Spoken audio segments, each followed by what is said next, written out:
we left off, we were talking about his highest position where at that establishment, and he needs to mention the name.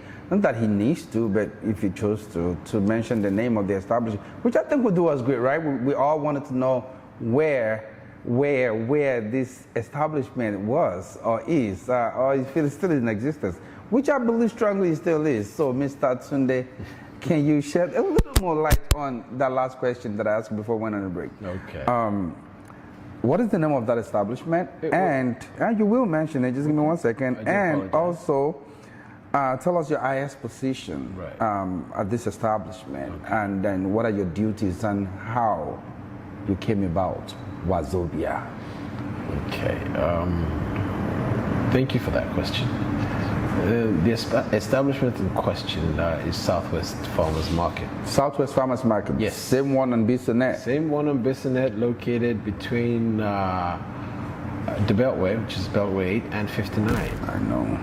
At the time I joined, it was a refreshing establishment. The next step I felt in the evolution of the grocery stores dedicated towards taking care of the African populace. It was a revolution. It was something that I'd never seen before. And I felt incredibly excited about being part of the story.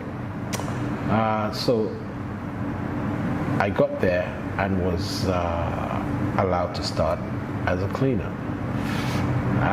But through hard work and primary grace of God, I rose from being a cleaner. I do not know how many months I had worked there at the time, but I don't think it was up to a year. I'd worked in various departments, and I became an all-rounder that could slot into anywhere and be very, very efficient at whatever it is I was doing. I also took charge of making sure that the store was fully stocked up. Excuse me. I would go down to the warehouse and bring products to fill up the shelves. By yourself? By myself a few times a week. You need to understand, when a business is starting, a lot of times there's not a lot of money to throw around. So we all have to pitch in a way, do extra duties to make sure that the establishment survives onto the next round. So it was really a part of the job to make sure that every hole, every lax, as long as there's energy in the body, we would fill it. My best friend at the time was Tylenol, pain medicine. Wow. So you do all of these things, you feel tired or in pain afterwards, yes, and then you go back and repeat? Yes. That's a hell of a passion. It's the work of progress doesn't stop because you're tired. It goes on. It's either you get yourself up and be part of it, or you will be left behind. So now I'm starting to see why some people, when they get to a certain point and you're doing a particular thing, quit. Yes. Or they just want something easier. You know. So what kept you going? The passion to succeed. The ability to do a good job. When you get into an establishment that I just started, there's a lot of unknowns in that establishment, and my job, as I saw it, was to be part of the team that made sure that story succeeded. So with all that you did, what position was bestowed upon you? One day I came from the warehouse with goods. I still remember that moment very vividly. I just parked the van and I'd open the doors to start to offload the products. When the owner came, I didn't even know he was there. And that instant, he asked me, would I like to be an assistant manager? So I literally from being a floor guy, the cleaner that goes around the kitchen or the floor, so to say, to ask other departments what they need help with. Yes. To becoming an assistant manager. Straight away. Okay, I want that kind of anointing. It's not a question of anointing. It's a question of grace. It shocked me as well. And I was happy to take the job. Mind you, no one had an idea of my experience in retail at the time. So I knew very much what I was doing, and the passion to do a good job, because the strength of an individual is not, for me, the money he has, but the name recognition and the ability to do a good job. It is what, for me, is the best currency in the world. I can have money and I can buy something, or I can have a great name and earn it. When you earn something through hard work, the reward is that much more pleasurable. It is more, you get I get a bigger euphoria from, I worked hard for this. And it is not my job to decide when it comes, but it is a job to those that are watching me and the grace of God, because I cannot decide I am good enough. But those that are evaluating must decide, yes, I am good enough. So, you became the assistant manager. Yes. Shortly after. Yes. Rumor has it that you were the GM at a point in time. Yes, I was. After getting the job as the manager, and what I quickly did was to have a look at how things were being done at the time. Because now you can see it from the managerial point of view. Managerial point of view, and I was able to see a lot of holes. And I went about doing my best, with the help of my colleagues, of course, to redefine what we were about, what the store was trying to do, and how the operations went, to be as efficient as possible. I employed, if you will, the help of my colleagues. At the time, there were two of us that were assistant managers. So she and I, her name was Crystal, by the way, we went about trying to plug all the holes that we saw at that time to be a much more efficient establishment. And it was shortly into that role, after we've done it for a few months, and that I was lucky enough to be called by the owner and offered the job of general manager. To run the entire establishment. To run the entire That's the highest level. I thought he was the general manager. Oh, he had other businesses. So I see. The store was not his only business. So he had managers there. He employed managers in there, and he would come in at the beginning to make sure everything was okay. He oversaw everything that we did, but you had a day-to-day manager. Gotcha. So that was what we were doing, and we reported to him. I reported to then my general manager, and my general manager reported to him. Until you became the general manager, then you report directly to him. Then I reported directly. So since you attained the highest level, and at which point did you find fulfillment doing that? Or you still felt as though you have to have your own? And why did you not then leave? The thing is, I actually found fulfillment from the first day. because it felt like I was doing what I was meant to do. I may not have been at the top at the time, but that did not mean I could not influence how things run.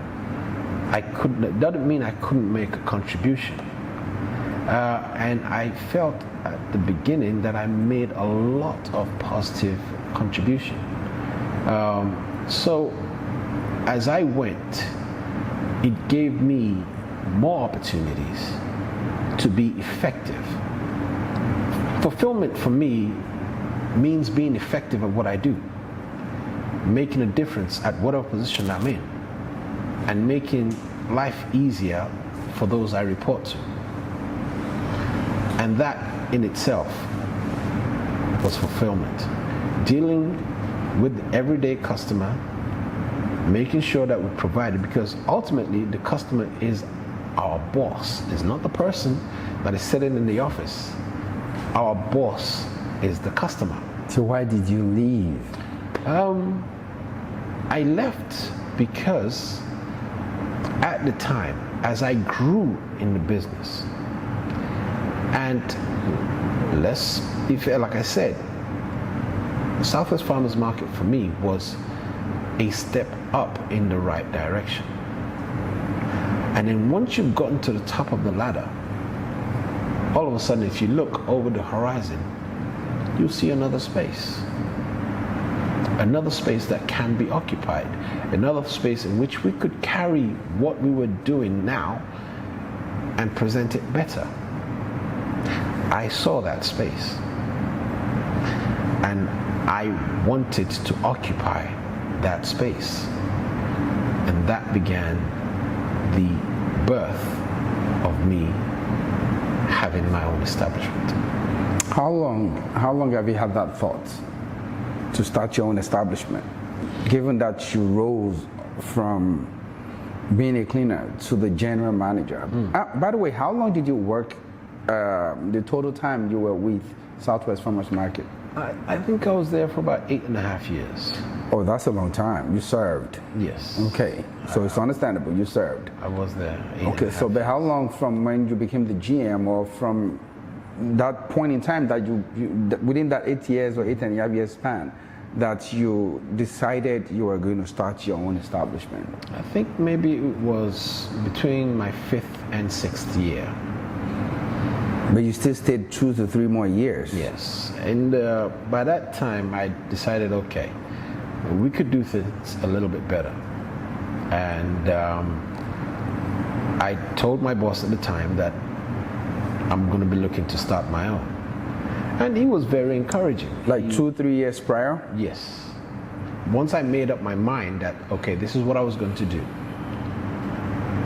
I told my boss at the time that, yes, I am going to be looking to start my own establishment.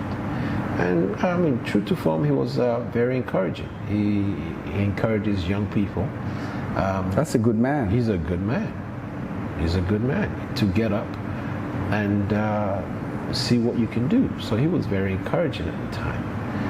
And I went about trying to see how I could do it. Remember, I didn't have any money. It's not as if I had a pot of money somewhere. And you don't want to go to your mom and I or any family member. No, that was not an option for me. That was not an option for me. So I set about studying the ground, writing my business plan for how I was going to do what I was going to do. And it took me almost a year to write that plan, because you write it, you revise, and I'd never written a business plan before, at least a complete one. So I first of all had to study how to write a business plan. Right. And then I studied business plan that was grocery related before I started writing my own. So you nursed the idea to start your business, your own business, yes, 2 or 3 years prior to starting yours. Yes. However, you told your boss, yes, about your vision, right, of starting your own. Yes. And he never saw you as a competition. No, to his credit, he didn't. And this is a Nigerian? He's a Nigerian. You'd be surprised. Yeah, because that's a good man. That's someone that you worked for or with that still wants you to succeed in life. Yes. Not so many. We're selfish beings. Humans are selfish beings. I would have to qualify that, but I do understand what you mean. Human beings, they're a special character. Oh yeah.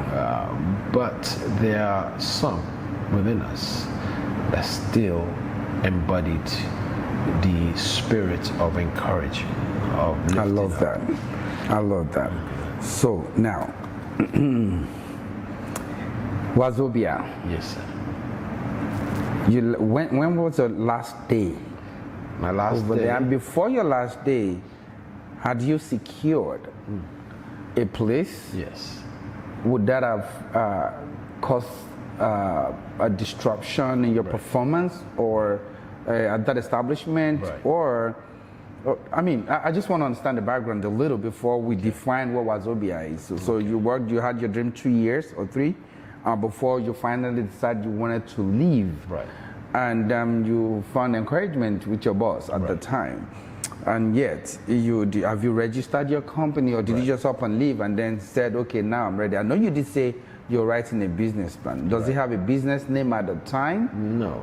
But you just know what you wanted to do. You wrote your business plan and you wanted to run with it. But when the time came, you decided you're going to name it this brand. However, what are those things you put in place before leaving your final departure? Okay. I'm going to start with the business plan, and I'm going to start with the question of when did I get the name. I didn't get the name in the beginning. The name that I used to write the plan, it's still there right now. I named it My Company Plan. So there was no name at the time. I just knew I wanted to start something. So the John Doe was my company name? Yes. So I went up, and then at some point, I figured out I need to have a name for this establishment. And I brought down my book, and I was jotting down a few names. Now, the criteria of the name that I was looking for, I was not looking for something that was difficult to pronounce. We have a tendency in our community to be putting God in every single name. Oh, yeah. Blessing this, Christ that, God this, Almighty that, which is great, which is fantastic. It shows the religious background and the fact that we believe in the miracles of God. There was no problem with that, but I wanted mine to be different. I wanted a name that could be easily pronounced, not only by the African indigent, but by the Western world as well, because I am going to be doing business in the Western Hemisphere. Right. So I was going through some names, and then for all of a sudden I thought, well, Wazobia. And I'm thinking, because Wazobia is something that is instantly recognizable to anybody that grew up in West Africa. But I felt, and Wazobia had been a prefix to a lot of businesses that I've seen. I thought surely somebody would have used it by now. And I thought, let me just try. And I went on a search of Wazobia establishments and Wazobia names that had been incorporated. And I noticed there was no market. I'm like, hold on. What year was this? 2011. As of 2011, there was no establishment in the United States or in Texas, so to say, with the name Wazobia. There was an establishment, but not a grocery store. A grocery store that had Wazobia in it. I was very, very surprised. You're all right. So, realizing that, I immediately, the next day, went down to City Hall. First of all, did the DBA for Wazobia, then went to a friend of mine to register Wazobia Market Incorporated, literally that same week. I think it's 11th of June. Is it 11 or 15th? I didn't look at the date. June 2011. 11 was the day that Wazobia So market. what year did you leave I left Southwest Farmers Market? April Of the same year? of 2013. 2 years after. 2 years after. So what did you set out to achieve? Well, initially when I was writing my plan, I felt we could do it bigger. I felt it was ready to go to the next step. So I wrote a plan for a 26,000 square foot establishment. And I didn't have any money. You have a big dream. Yes, it was 26,000 square footage. Yes, that's what my entire plan was detailed for that size. And I didn't have any money. So what did you end up getting? What size is your HQ? I call it headquarters. The first one was 6,000 square foot. And I remember walking into it thinking, well, it's small, but at this point in time, this was the only thing available to me. I had gone to various stores, establishments, talking to different landlords to see what can be done and how they can do it. Now, all of them were very interested in talking to me until they found out that I don't have any money. I mean, I was So how did you get how did you get that part taken care of? Because my next question here says, starting out, were you inundated with challenges and how were you positioned to overcome them? Okay. The challenges, literally, first of all, was no money. So how did you overcome that? Because that's the first thing. I mean, you have to sign a lease. Yes. At the time, I asked a friend of mine, and he borrowed me, gave me the money for my first and last month's rent. So the first rent and the security deposit. He gave me the money for it. So that's the first step.